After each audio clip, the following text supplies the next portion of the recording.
많은 아이들이 열심히 시험 공부를 해두고 시험 때는 정작 아는 문제도 틀리는 경우들이 있죠. 도대체 머릿속에서 무슨 일이 일어나기에 아는 것도 시험에서는 틀리게 되는지 오늘은 그 이유를 살펴보도록 하겠습니다.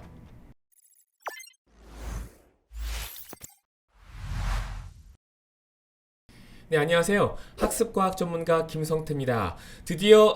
드디어는 아닌가요? 중간고사 시즌이 돌아오게 됩니다. 이번 영상을 시작으로 해서 내신 대비 학습법에 대해서 하나 둘씩 살펴보도록 할 예정인데요. 오늘은 그 첫 번째 시간으로 내신 시험에서 아는 것도 틀리는 이유에 대해서 먼저 살펴보고요. 다음 영상부터는 그래서 우리는 어떻게 공부해야 되는가 이런 내용들을 집중적으로 다뤄보도록 하겠습니다. 자, 시험을 볼 때 아는 것도 틀리는 이유는 여러 가지가 있습니다. 가령 문제를 잘못 읽어서 틀리는 경우가 있을 수도 있고요. 계산 실수를 해서 틀리는 경우도 있죠. 그런데 온전히 시험 문제 푸는 거에 집중을 못해서 틀리는 경우들도 있습니다.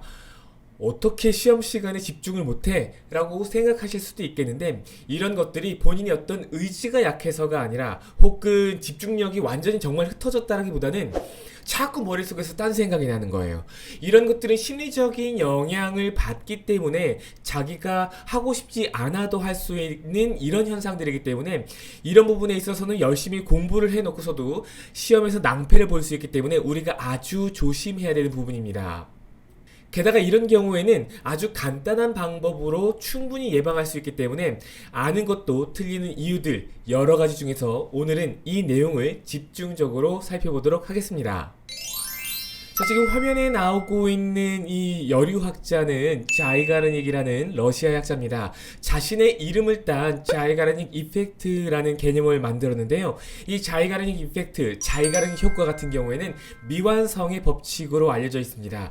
우리가 어떤 일을 할 때 딱 마무리를 짓지 못하고 뭔가 애매하게 끝내서 아직까지 뭔가 해야 될 게 남아있는 그런 일들이 머릿속에 오랫동안 남아있는 현상을 뜻해요. 예를 들어서 우리가 어떤 해야 될 일이 있는데 그 일을 안 하고 있었던 거예요. 그러면 그 일이 문득 자꾸 머릿속에 떠오르면서 내 자신을 괴롭히는 거죠. 시험을 보는데 이런 자이가르닉 효과가 나의 공부를 혹은 내 시험 보는 것을 완전히 망쳐버릴 수 있다는 사실, 오늘은 여기에 집중을 해보도록 하겠습니다. 그 전에 시험 문항들의 난이도라든지 이런 것들이 어떤 식으로 구성이 되어 있는지에 대해서 우리가 이해를 할 필요가 있습니다. 제가 2013년도에 중학수학 서술형 시험 만점 공부법을 책을 쓴 적이 있는데요. 그때 전국의 주요 지역에 한 162개 학교에 3년치의 내신 시험을 전부 다 검수를 한 거예요. 이 검수를 한 문항들로 분석을 해본 결과 한 가지 뚜렷한 특징을 발견할 수 있었습니다. 시험 문제는 보통 1번부터 20문제까지 나온다고 해볼게요. 그럼 1번부터 20번까지 난이도가 쉬운 것부터 점점 어려워지는 형태로 구성이 되지 않습니다. 보통 시험 문제는 단원별로 문제들이 편집이 되는데요. 그러니까 시험 문제가 1단원부터 4단원까지 나온다고 한다면은 1번부터 5번까지는 1단원, 6번부터 10번까지는 2단원, 15번까지는 3단원, 그리고 16번부터 20번까지가 4단원, 이런 순서대로 나오게 돼요. 그리고 같은 단원 안에서는 문제가 쉬운 것부터 어려운 순서대로 이렇게 나오게 됩니다. 따라서 아이들이 1번부터 문제를 풀다 보면은 문제가 조금씩 어려워졌다가 좀 어려운 문제가 나왔다가 그 다음에 2단원으로 넘어가면서 다시 쉬운 문제부터 시작해서 또 조금씩 어려워지고 또 어려운 문제가 나왔다가 이런 순서대로 문제가 나오게 돼요. 자, 이렇게 되면은 여러분들 혹시 기억하실지 모르겠지만 수학 시험지에 아래쪽이나 그 다음 위쪽 보면은 꼭 어려운 문제가 한 문제 섞여 있는 경우들이 있습니다. 그런데 아이들이 바로 이 문제에서 멘탈이 털리는 경우들이 종종 있습니다. 한번 예를 들어보도록 하겠습니다. 아이가 1번부터 문제를 풀기 시작할 거예요. 1번, 2번, 3번 술술 풀릴 겁니다. 이러다가 자, 3번 문제가 만약에 어려운 문제라고 가정을 해보죠. 아이가 쉬운 문제들을 풀다가 갑자기 어려운 문제를 만나게 됩니다. 그런데 이 문제가 꽤나 어려운 경우들이 종종 있어요. 아이는 이 문제를 어떻게든 풀어보려고 노력을 할 겁니다. 그런데 이렇게도 해보고 저렇게도 해보고 했는데 안 풀리는 겁니다. 그러다가 문득 생각을 해보니까 시간을 좀 많이 쓴 것 같은 거예요. 한 10분에서 15분 정도 지났다고 가정을 해보죠.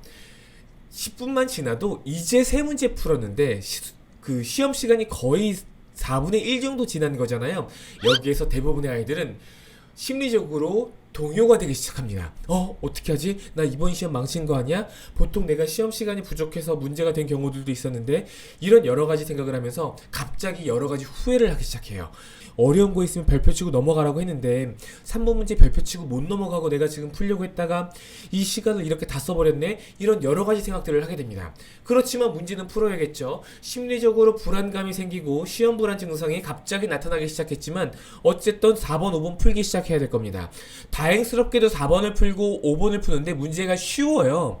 그런데 이 친구가 4번을 풀면서 4번에 집중하면서 문제를 풀거나 5번을 풀면서 5번 문제에만 집중해서 문제를 풀면은 쉬운 문제를 실수하지 않고 잘 맞춰낼 수 있게 될 텐데, 4번 문제를 풀면서 또는 5번 문제를 풀면서 자꾸 3번 문제를 생각하는 거예요. 3번 때문에 내가 이 시험에서 망칠 수도 있겠다. 아까 그 3번 요렇게 했으면 답이 나올 수도 있었을 것 같은데, 여러 가지 이런 걱정과 여러 가지 잡생각들이 나기 시작하면서 4번, 5번, 6번 풀다가 실수를 하는 경우들도 있어요.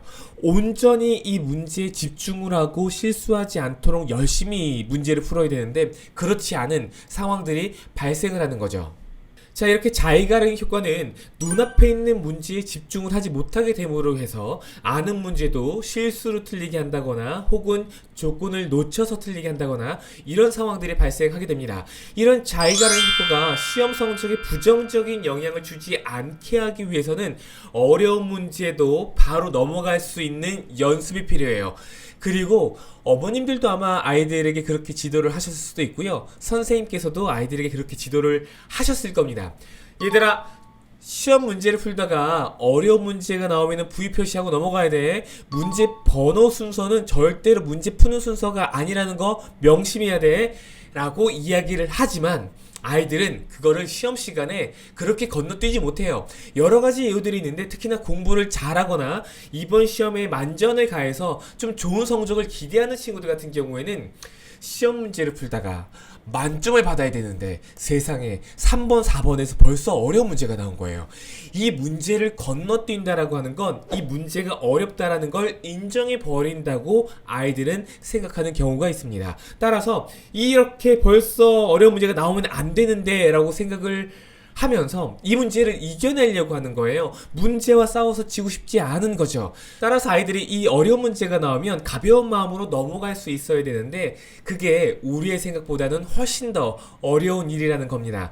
아이들에게 어려운 문제를 건너뛰라고 이야기하지 마시고요. 쉬운 문제만 골라 풀어라 라는 방식으로 아이들에게 판단 기준을 아주 명확하게 가져가게 만들어주면서 쉬운 문제에 대한 기준도 더불어서 아주 간단한, 그때 어떤 게 쉬운 건지에 대한 어떤 고민을 하지 않게끔 명확한 기준을 주는 게 굉장히 중요해요. 중등부 같은 경우에는 문제를 보자마자 바로 풀 수 있는 방법이 떠오르고 1분 이내에 해결이 된다 라고 확신이 서면 그 문제를 골라서 풀고 나머지 문제들은 전부 다 건너뛰어라 라고 이야기를 할 수 있게 될 거예요.